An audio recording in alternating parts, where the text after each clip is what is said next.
Hello friends, अस्सलाम वालेकुम। The real goat farming की एक और वीडियो के साथ मैं आपकी खिदमत में हाजिर हूँ। तो आज की जो मेरी वीडियो का टॉपिक है वो है कि एवरेज जो जानवर हैं, गोट्स हैं, वो क्यों बेहतर हैं। क्या वजह है कि मैं उनको बेहतर कंसीडर करता हूँ। मेरा जो एक्सपीरियंस है बकरी फार्मिंग में 20 साल से, तो उसमें मैंने क्या ऐसे पॉइंट्स देखे हैं कि मैं आज तक एवरेज बकरी पे ही काम कर रहा हूँ। तो मैं इस टॉपिक पे थोड़ी सी बात करूँगा। देखें, सबसे पहली मैं पॉइंट क्लियर करूं कि एवरेज एनिमल्स कौन से हैं। देखें, एवरेज एनिमल से मुराद ली जाती है थर्ड क्लास, घटिया और कमज़ोर जानवरों को। ठीक है, हम कहते हैं जी ये एक एवरेज बकरी है। तो एवरेज बकरी जब हम कह देते हैं तो उसका मतलब एक तरह का उसकी बदखुई करना ही होता है। ठीक है, लेकिन मैं आपको ये बताऊँ कि एवरेज बकरी वो बकरी नहीं होती जो बुरी हो। एवरेज बकरी वो होती है जो अपनी नस्ल में 90% फॉल जब करती है तो उसको हम एवरेज बकरी कहते हैं। और उसकी नस्ल में से जब आप 100 बकरियां इकट्ठी करें तो जो 70 से 80% जो बकरियां एक जैसी इकट्ठी हो जाती हैं आपकी, वो एवरेज बकरियां होती हैं। ठीक है जी, ये आपको थोड़ा सा मैंने बताया कि एवरेज एनिमल कौन से होते हैं।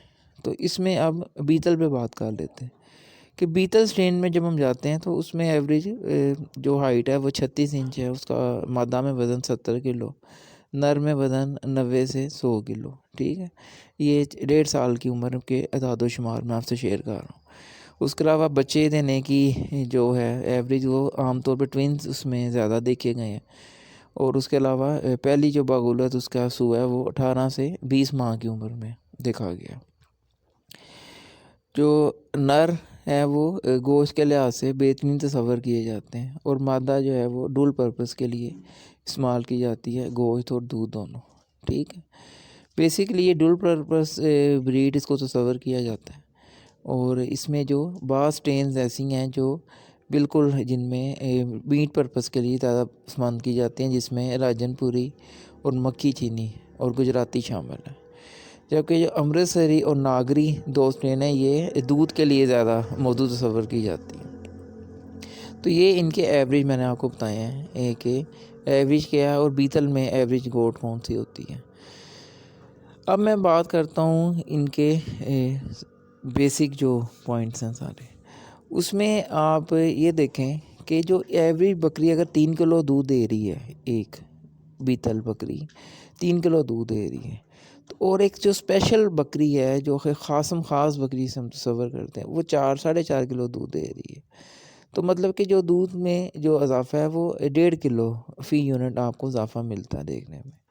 और अगर आप कीमत कंसिडर करते हैं हम, तो जो एक एवरेज 3 किलो दूध देने वाली बकरी हमें 80,000 से लेके वो 90,000 या 1 लाख तक बेहतरीन बकरी जो फ्रेश डिलीवर है, जिसके साथ 2 बच्चे हैं, आपको वो दस्तियाब हो जाती हैं आम मार्केटों में। और उसको जो शनाख्त करना या हासिल करना वो भी बड़ा इजी तस्वर किया जाता है। मतलब मंडियों में या रेवड़ों में से आपको आम ऐसी बकरी मिल जाएगी जो 3 किलो दूध दे रही हो।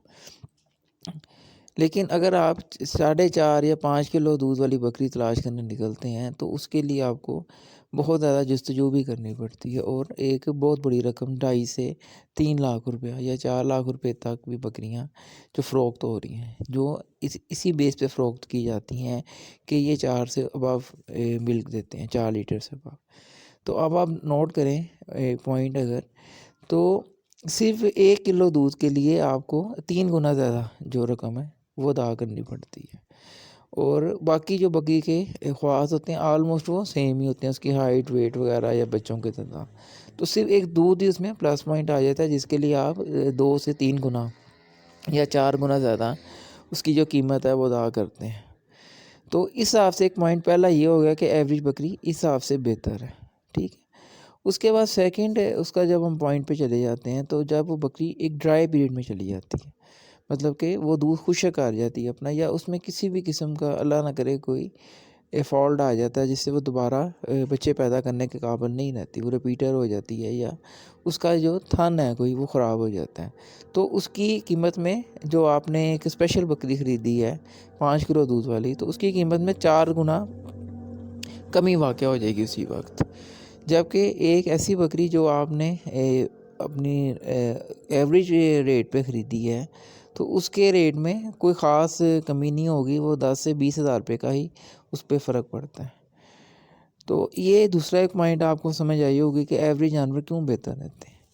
तीसरे नंबर पे आपको मैं बताता हूँ कि एवरेज जानवर क्यों बेहतर रहते हैं कि उनकी जो मार्केट है वो आपको सारा साल और हमेशा आपको एक जैसी मिलती है, जबकि जो स्पेशल जानवर आपको परचेज़ करने के लिए किसी ख़ास वक्त का इंतज़ार करना पड़ता है। जब कोई ऐसा शख्स जो बहुत ज़्यादा शौकीन हो या वो ऐसे जानवर ख़रीदने का ख्वाहिशमंद हो तो आपके दरवाज़े तक वो आए तो ही आप उसको अपना जानवर सेल कर सकते हैं। आप ऐसा जानवर मंडी में ले जाके अपने मनपसंद कीमत पे फ़रोख्त नहीं कर सकते।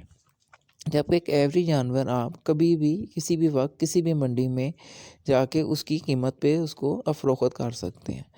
तो ये तो सारी बातें हो गई एवरेज में, ठीक है। अब दूसरी मैं बात करता हूँ जो एक ख़ास लफ्ज़ इस्तेमाल आजकल लोग कर रहे हैं कि milk breed, milk breed, milk breed. देखें मिल्क ब्रीड का क्या मकसद है? मिल्क ब्रीड का मकसद यकीनन मिल्क हासिल करना है। तो आप पहले तो ये चीज़ देखें कि पाकिस्तान में क्या बकरी के मिल्क की कोई मार्केट मौजूद है? कोई भी ऐसा कंपनी जो दूध की हो वो ये दावा करती है कि हम बकरियों का खालिस दूध फ़रोख्त करते हैं, ठीक है। और अगर आप चीज़ के पर्पज़ से बात करते हैं तो पाकिस्तान में तो चीज़ का वैसे कोई तस्वर नहीं अभी तक देखा गया। एक्सपोर्ट करने में अगर आप ISO और इनके आप SOPs पूरे कर लें तो उसके मुतालिक कुछ नहीं कहा जा सकता। और उसमें मुझे नहीं पता कि पाकिस्तान की जो प्रोडक्ट हैं उनको बाहर मार्केट में कितना वेलकम किया जाता है। हाँ, एक पॉइंट मैं आपको बताता हूँ कि एवरेज बकरियों के हवाले से यहाँ पे आपको क्या बेनिफिट्स मिल सकते हैं। जो पाकिस्तान से हलाल गोश्त एक्सपोर्ट किया जाता है ऐसे ममालिक में जहाँ पे जो मुस्लिम नहीं है, जैसा फ़्रांस इसमें सरफ़हरिस्त है, ऐसे ममालिक जो पाकिस्तान से जो जिस पे मीट पे पाकिस्तान की स्टैंप लगी होती है उसको बहुत एतमाद से वो ख़रीदते हैं। उसको एक हलाल गोश्त समझ के और वो यकीन से कि ये बिल्कुल हलाल गोश्त है, वो बहुत एतमाद से वो ख़रीदते हैं।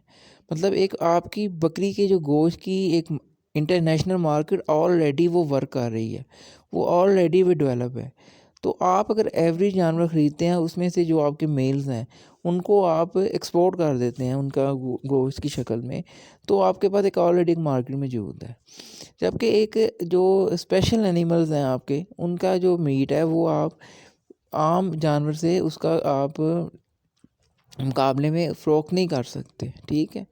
आपको एक एवरेज एनिमल्स जो हैं उनका जो मीट है वो एक्सपोर्ट करना ज़्यादा बेनिफिट है, क्योंकि देखें आपने 4 लाख की एक बकरी ख़रीदी और उसके साथ एक नार आया। आपने 4 लाख की 4 बकरियां ख़रीदी तो उनके साथ 4 नार आए।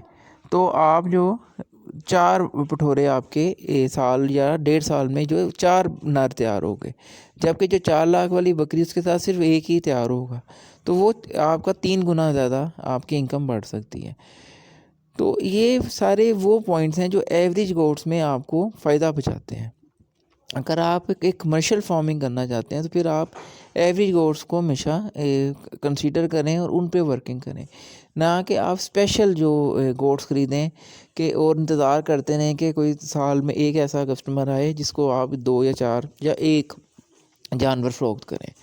तो मतलब मुख्तसर बात ये है कि सन्यारे फ़ी ज़माना फ़ी वक्त जो है वो परेशान है, क्योंकि सोना इतना महंगा है कि लोगों की रेंज से बाहर हो गया। लेकिन आपने किसी लोहार को फारग बैठे देखा है कभी? आप वेल्डिंग के काम देखें अपने इर्द गिर्द या कोई भी जो चीज़ लोहे की इस टाइम बन रही है, आप देखें कि वो उसकी मार्केट तेज़ हो रही है। हालांकि लोहा भी महंगा हो रहा है, लेकिन क्योंकि वो इतनी ज़्यादा ज़रूरत की चीज़ है कि सोने के बगैर तो गुजारा हो सकता है आपका, गोल्ड के बगैर तो गुजारा हो सकता है, लेकिन आयरन के बगैर, लोहे के बगैर आपका गुजारा नहीं हो सकता। मतलब आपने घर बनाना है, आपने गाड़ी ख़रीदनी है, आपने मोटरसाइकिल ख़रीदनी है, आपको वो चीज़ चाहिए हर कीमत पे। मोटरसाइकिल आपको चाहिए वो लोहे की बन रही, गाड़ी आपको चाहिए वो भी लोहे की, आपने घर बनाना उसमें भी सरिया यूज़ हो रहा है, आपने एक साइकिल ख़रीदनी है उसमें भी सरिया यूज़ हो रहा है। आपने कोई जो चीज़ है हार्डवेयर की आप ख़रीद लें, लोहे का कील से लेके मतलब हर चीज़ लोहे की बन रही है और लोहा सोने से 100 गुना ज़्यादा वो फ़रोख्त हो रहा है। तो आप ये समझें जो एवरेज बकरी है ये लोहा है और इनकी जो मार्केट कभी डाउन नहीं आपकी होगी। जबकि जो स्पेशल बकरियां आप लोग ख़रीदेंगे ये गोल्ड है, ठीक है। ये फिर आप एक सिर्फ उसको एक नमूद की या नुमाइश की चीज़ रह जाएगी, उससे आपको कोई बेनिफिट्स नहीं मिल सकते कभी भी।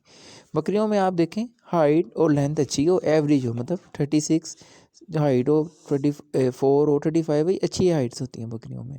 और उनको आप अच्छे नशोनुमा जब करते हैं तो उसमें उनकी बॉडी स्कोर अप जल्दी अप हो जाता है। बनिस्बत एक बकरी को देखें, अब वो 36 तो उसने कर लिया 18 माह की उम्र में, और उसके बाद उसको 48 माह हो गए, महीने लग गए उसको टोटल होने में, 36 माह लग गए उसको 40 हाइट करने में। तो 1.5 साल में उसने सिर्फ 3 या 4 इंच या 5 इंच बढ़ोतरी की। तो वो बहुत ज़्यादा उस पर आपको एक्सपेंस करने पड़े। तो अगर आप उस पर वो एक्सपेंस नहीं करेंगे तो फिर उसकी जो पेडिग्री है वो ज़ाया चली जाएगी। अगर वो 41 इंच माह की पार्ट को आप 3 साल नहीं पालते तो वो फिर उसकी 41 इंच हाइट नहीं होगी, तो फिर वो किस काम आपकी।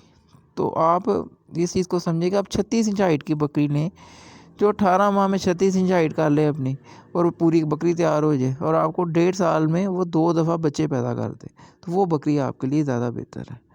तो आप ये समझें सारी बात को कि एवरेज बकरियां ही बेहतर हैं।